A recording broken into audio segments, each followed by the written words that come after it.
안녕하세요. 뻔뻔한 복덕방입니다. 구독과 좋아요, 알림 설정, 회원가입 부탁드리겠습니다. 부동산 불장, 기대감, 어마무시 높아져 가고 있죠. 집값이 내가 산 값보다 2배 정도 오를 거라는 근자감 있는 그런 어떤 근거 없는 자신감인지 근거 있는 자신감인지 잘 모르겠어. 그리고 대출, 파이가 확실히 지금 커졌습니다. 7월 1일 DSR 3단계가 적용이 딱 되기 때문에 이참에 빨리 대출 땡겨서 받자 라는 그런 분위기. 막차 랠리에 지금 실려가지고 벌겋게 후라이팬처럼 지금 달아오르는 서울 집값. 일단은 아파트 매매 가격이 0.54% 올랐습니다. 견인차 역할을 하고 있는 곳이 신축, 재건축 수혜단지, 이른바 서울에서 잘 나간다는 입지에 들어서는 아파트들이 가격을 끌어올린다는 얘기고, 이러다 보니까 강남 불패 얘기는 계속적으로 쏟아져 나올 수밖에 없는 거고요. 서초구가 0.95% 지금 상승 추세를 달리고 있어요. 그리고 규제전 사자, 공포감이 이미 확산이 딱 돼 있기 때문에 이거 더 오르기 전에 내가 사지 못하면 벼락거지라는 말까지 등장했지 않습니까? 몇 해 전만 해도. 그리고 지방은 또 이 서울에 달아오르는 집값과는 좀 판이한 또 이 궤도로 움직이고 가고 있고, 이러다 보니까 이제 부동산 시장 자체가 굉장히 명암이 커져가고 있는데, 결론적으로 서울 아파트 평균 분양가가 4,568만 원 정도, 지금 엄청난 고점이 지금 물려있는 상황으로 가고 있어요. 서울 매매 가격 지수, 이 그래프만 보더라도 지금 살짝 고개를 들고 있는 것은 분명해 보인다. 3월에 0.52% 올랐다가 4월에 0.25% 떨어졌다가 다시 5월 달에 0.3% 지금 오르는 추세로 가고 있습니다. 이거 어쩔 수 없는 게, 새 정부 들어서면서 자본시장이 정말 확 달라질 만큼 굉장히 좋은 행보를 보이고 있습니다. 이러다 보니까 당연히 자금 회전이 렉이 딱 걸렸었는데 이게 딱 뚫리는 느낌마저 드니까 자산시장, 그러니까 부동산 시장이 같이 끌려갈 수밖에 없는 거예요. 따라간다는 얘기지. 동조가 되는 겁니다. 데칼코마니 자본시장이 좋은 어떤 분위기를 형성하면 자산시장도 같이 딱 카피되듯이 분위기 굉장히 좋게 흐를 수밖에 없는 건데, 근데 부동산 시장은 상당히 이전에 투기판적인 어떤 요소가 굉장히 왜곡된 시장 형태로 자리 잡기 때문에 상당 부분 지금 단기적 상승세는 좀 경계해야 될 부분이 굉장히 크다라고 말씀을 드릴 수가 있겠습니다. 집값이 미쳐간다는 말까지 등장하고 있잖아요. 급등기라고 말을 하고 있는데 정고점을 속속 경신하고 있다. 이거는 어찌 보면 이 부분적인 어떤 단기적 상승세를 나타내는 이 지표라고 볼 수가 있겠고, 서울의 몇몇 거래들이 최고가를 찍고 신고가를 찍고 서울, 대전, 부산 찍고 그렇게 가는 게 아니라 지방은 제외야. 서울 그리고 요지에 있는 강남 상구와 마용성 그 집값들이 최고가를 찍고 하는 이 분위기가 지금 들썩들썩거리는 전체 부동산의 어떤 판도 양상으로 지금 확대가 되고 있다는 이 자체가 지금 문제라는 얘기인데, 5월 서울 아파트 매매 가격이 전월 대비 0.54% 올랐습니다. 강남 3구의 오름세가 상대적으로 크다는 거. 제가 좀 전에 말씀드렸잖아요. 찍고가 대전, 대구, 부산은 안 찍어. 강남만 찍는, 강남, 서초, 송파, 마포구, 성동구, 용산구. 그죠? 서초구 딱 나오잖아. 전월 대비 0.95% 올랐다. 근데 여기 좀 다크호스가 있습니다. 양천구가 0.66% 올랐어. 그죠? 그래도 이 양천구가 어찌 보면 비강남권이라고 얘기하지만 그래도 뭔가 입지적으로 좀 상당히 아주 양호한 위치에 놓여 있기 때문에 이렇게 오르는 것 같고, 좀 전에 말씀드린 것처럼 성동구, 마포구 전형적으로 서울의 상급지가 지금 끌고 가는 그런 어떤 모습이다. 그러니까 전체적인 어떤 부동산 폭등기는 아니다라고 말씀을 드릴 수가 있어요. 일단 양천구가 지금 하락 추세가 굉장히 많이 줄어드는 걸 볼 수가 있죠. 신정동, 신월동 중심으로 해서 보통 한 3, 4억 정도, 4, 5억 정도 떨어졌었는데 이게 폭이 확 줄고 있다는 건 그만큼 집값이 회복세가 빨리 이어지고 있다는 걸 볼 수가 있고, 성동구 역시도 마찬가지입니다. 여기도 거래가 제대로 이루어지지 않아서 거래가가 상당히 좀 후달렸었는데 뭐 3억대 이하로 지금 떨어지고 있는 그런 추세. 양천구 마찬가지고요. 마포구 역시도 오히려 최고가 대비 7천만 원 하락하는 곳들이 속속 드러나올 정도로 굉장히 지금 하락 양상이 파이가 조금씩 줄어가고 있는 걸 볼 수가 있어요. 특별히 경기도에서 과천은 지금 금운동 중에 금메달, 압도적 금메달리스트야. 그렇기 때문에 여기 규제 지역으로 재지정될 가능성도 높아요.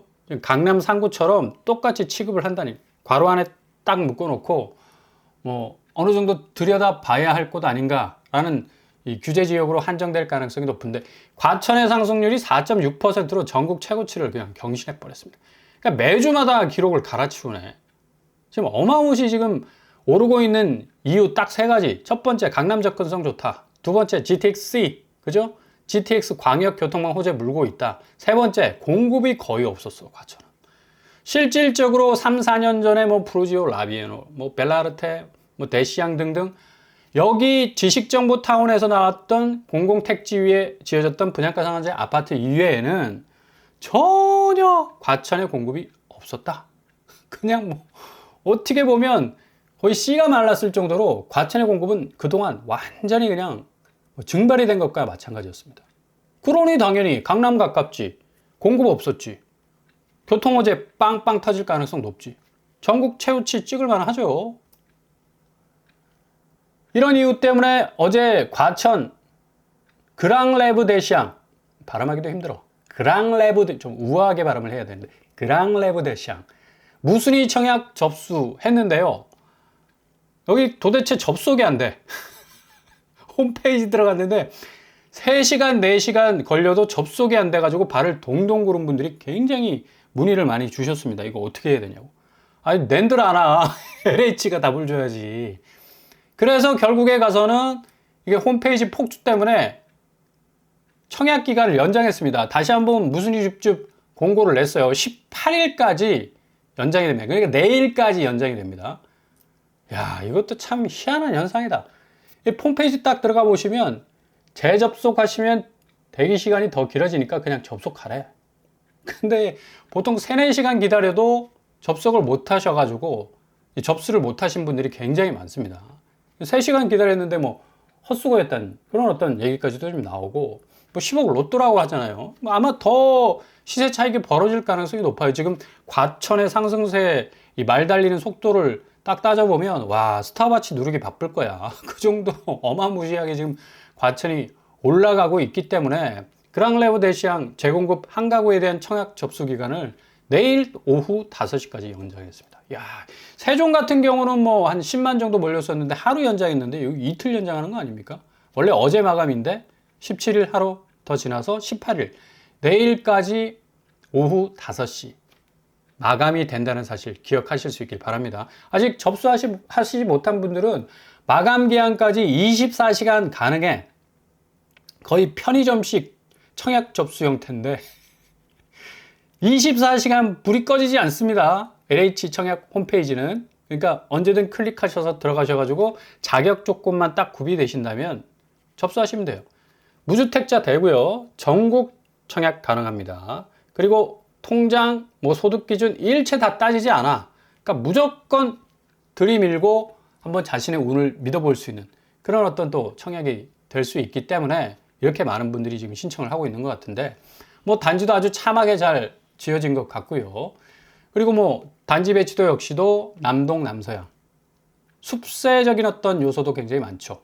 커뮤니티 시설도 요새 공공분양 아파트라고 해서 이게 민간 분양 아파트한테 절대로 뒤지지 않습니다.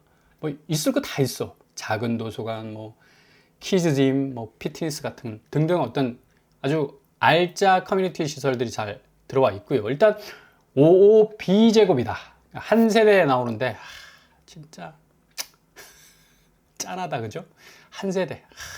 한 10세대, 100세대 나오면 얼마나 좋을까? 근데 55B가 평면도가 굉장히 좀 내실 있게 잘 구성이 되어 있습니다. 침실 3개에 드레스룸까지 있어.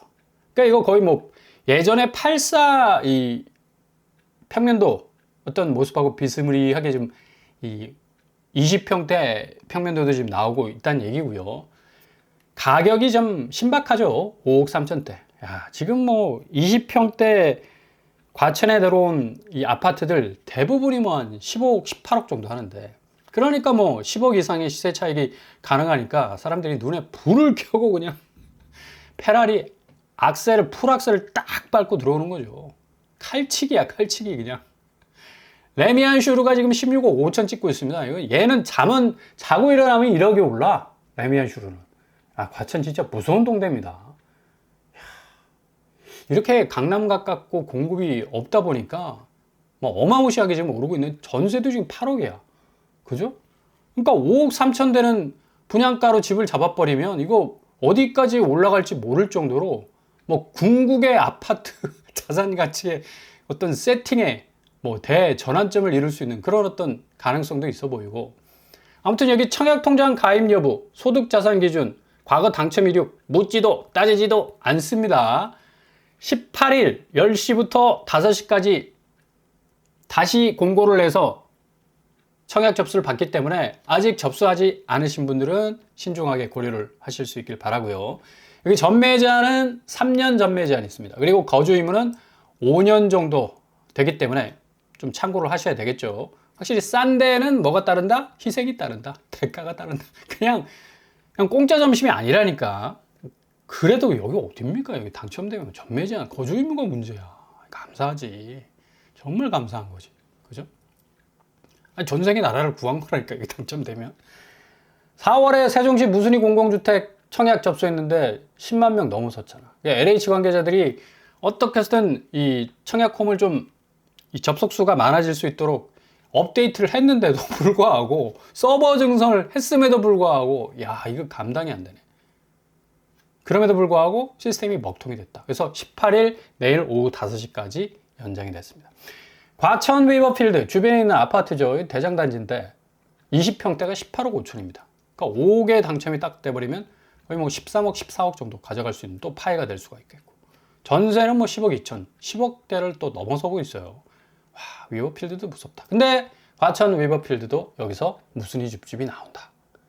야, 이것도 상당한 어떤 또 뉴스거리가 될 수 있을 것 같아요. 몇 년 전 분양가로 나오는데 59제곱이 8억대, 84제곱이 10억대. 당시에 이 정도 분양가였으면 거의 상한가를 치는 분양가 아니었나? 욕 되게 얻어 먹었습니다. 아니, 59제곱이 과천에서 무슨 8, 9억 하냐고. 84제곱이 10억을 넘어? 당시 서울에서 59제곱이 5, 6억대 했거든. 그리고 84제곱은 7, 8억대 했는데, 이거 뭐 월등하게 높아버리니까 역 태백이라고 얻어먹었습니다. 이거 완전 미분양된다. 악성 미분양된다. 그냥 뭐 무한궤도로 뭐 무슨 이줍줍 돌려도 이거 뭐 소화가 안 될 거다. 오만상 그냥 뭐 저주로 다 뽑았는데 지금 얼마에? 18억 하네. 20평대가. 근데 당시 분양가가 8억이야. 10억 거뜬히 넘겼죠. 와, 대단하다. 그리고 84제곱이 지금 22억 9천. 매물로 나와 있는 게 지금 23억, 24억 하니까 지금 뭐 84제곱 당시에 10억 정도였으니까 거의 뭐 13억, 14억 오른 것을 볼 수가 있죠. 그리고 전세가가 12억 5천에서 13억 정도 하기 때문에 충분히 분양가를 쳐낼 수 있는 그런 또 운신의 폭이 있다는 걸 볼 수가 있겠고요. 나름 또 뭐 평면도도 내실이 있어요. 방 3개로 구성이 되어 있고요. 59제곱, 84제곱 역시도 그렇고, 84제곱은 알파룸까지 껴있다는 거. 참 내실이 있는 평면도라고 말씀을 드릴 수가 있겠고, 정부 과천 청사역이 가장 가까운 신축단지라고 할 수가 있겠죠. 비교적 신축단지, 최근에 지어진 신축단지는 아니겠지만, 그래도 웨이버필드는 과천에서 뭐 가장 집값의 견인차 역할을 하는 대장단지라 볼 수가 있겠습니다. 이렇게 집값이 너무나 오르다 보니까 사람들이 이제 무순위 줍줍에 몰빵할 수밖에 없는 거고요. 새 정부 입장에서는 굉장히 곤혹스럽다. 왜냐, 전 정부가 너무 주택 공급 실적이 떨어졌어. 그러니까 그만큼 공급이 확 줄은 상태에서 대출은 이빠이 땡겨줬기 때문에 집값이 계속 올랐던 거죠. 그러니까 새 정부 입장에서는 이거 계속적으로 오르는 집값의 어떤 난제를 지금 떠안은 거야. 그죠? 이렇다 보니까 대출 규제 카드를 만지작거려야 하는 그런 어떤 고심에 빠질 수밖에 없는 거고요. 만약에 주택담보대출 규제가 시작이 되면 LTV가 70에서 50, 다주택자는 30%로 대폭 축소가 될 수가 있습니다. 그리고 DTI도 40%만 적용이 되고, 집값이 모든 경제 문제의 근본 원인이다. 뭐 전 한국은행 총재께서 또 이렇게 말을 하고 있는데 맞는 말이고요. 주택 무제한 공급 그런 어떤 모드로 가야지 지금의 어떤 이 집값의 오름세를 좀 잡을 수 있는 물줄기를 제대로 잡을 수 있는 그런 어떤 이 분기점이 될 수 있을 것 같은데, 공급 물량을 좀 확실하게 늘려야 되는데 전 정부의 이 부동산 실책 중에 가장 큰 실책이 뭐냐면 공급이 없었어요. 그러니까 목표는 뭐 어마무시 웅장하고 원대했었는데 실질적인 공급이 없었습니다. 이런 결과로 인해서 서울 아파트 일반 분양 예정 물량이 4년 만에 가장 적은 물량을 지금 찍고 있지 않습니까? 새 정부 들어서면서 자본시장 좋아지니까 자산시장 뭐 들썩거려. 근데 전 정부에서의 공급이 어마무시하게 확 줄어버리니까 이게 아파트 값이 들썩들썩 거릴 수밖에 없는 거죠. 전 정부에서 전세, 임대형, 든든주택 뭐 여러모로 우회적인 어떤 주택 공급을 단기적으로 실시를 했지만 흥행 참패를 찍는 경우가 많았고요. 뭐 가장 큰 뼈아픈 이 대목이 분양가 상한제 폐지했잖아. 그죠? 강남과 비강남권 공이 어차피 비강남권도 강남 따라갈 수밖에 없습니다. 집값이. 그래서 공통적으로 분양가 상한제를 적용을 해야 되는데 비강남권은 잘라버리고 강남권만 살려뒀어. 아니 강남권 분상제 하면 뭐하냐고. 그죠? 이거 왜곡된 집값 가치만 계속적으로 확산이 되잖아. 40억 하는 분양가 상한제 아파트 20억 해봤자 서민들은 접근하기 너무 어려워. 그리고 이게 또 왜곡돼가지고 로또 분양으로 계속 이어질 또 가능성도 높고요. 아무튼 이 커다란 어떤 이 구멍이 난 상태에서 민간 분양 아파트 계속적으로 오를 수밖에 없는 거죠. 분상제 일단 제껴버렸으니까. 비강남권에서 평당 4,560. 그러니까 전체적으로 이 분양가 수위가 오를 수밖에 없어서 1년 새 18.5% 올랐습니다. 그러니까 새 정부는 이 전적으로 지금 공급 확대 드라이브를 걸 수밖에 없는 거예요.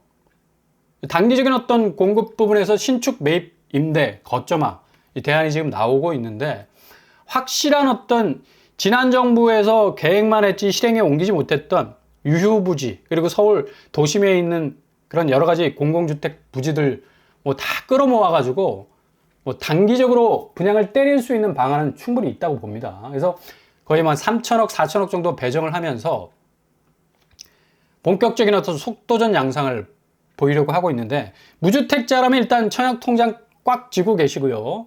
일단 새 정부에서 공급 확대 정책, 대부분 무주택자들이 혜택을 누릴 수 있는 방향, 그러니까 조금 저비용으로 접근할 수 있는 문이 분명히 열릴 겁니다. 분명한 기회가 찾아올 거기 때문에 조금 관망하시면서 뭐 이러다 내가 집 못 사고 완전히 그냥 망한 거 아닌가 라는 이 두려움과 공포에 빠질 필요가 없어요. 차분하게 지켜보시면서 기회는 분명히 오게 됩니다. 왜냐? 지금 자본시장이 어마무시하게 지금 좋아지고 있거든. 코스피 시장이 오늘 뭐 거의 3,000선 찍을 기세로 가고 있습니다. 외국인 매도세도 확 줄었어. 하루에 거의 1조씩 팔고 나갔었는데 이제 정부 바뀌면서 외국인이 빠져나가도 한 600억 정도, 개인은 뭐 대신 2천억 정도 사들이고 있죠. 그러니까 이런 식으로 저가 매입하고 외국인은 또 순매도세가 순매수세로 돌아서면서 전체적인 자본시장이 좋아지면 뭐 자산시장도 어느 정도 공급 확대가 받쳐주게 되면 내가 저비용으로 진입할 수 있는 근거가 마련된다는 얘기죠. 그래서 오늘 삼성전자, SK하이닉스 봐도 안정적으로 주가가 순항하고 있는 걸 볼 수가 있죠. 일단 중동 위기가 완화될 가능성 크다. 이게 지금 유가 부분이 굉장히 불안정해서 물가와 환율이 자극받지 않을까라는 그런 불안 심리도 있지만, 어느 정도 뭐 자본시장이 워낙 잘 돌아가기 때문에 앞으로 부동산 시장 역시도 이게 공급 부분만 어느 정도 해결된다면 충분히 선순환될 수 있는 시장으로 갈 수 있다고 봅니다. 아무튼 무주택자에게는 결정적 기회가 찾아올 예정이니까 기다리시면서 관망을 유지하시면서 너무 서두르지 말고 대출 내 소득보다 더 높게 잡지 말고 적정한 선에서 계획하시면서 진행하시면 되겠습니다.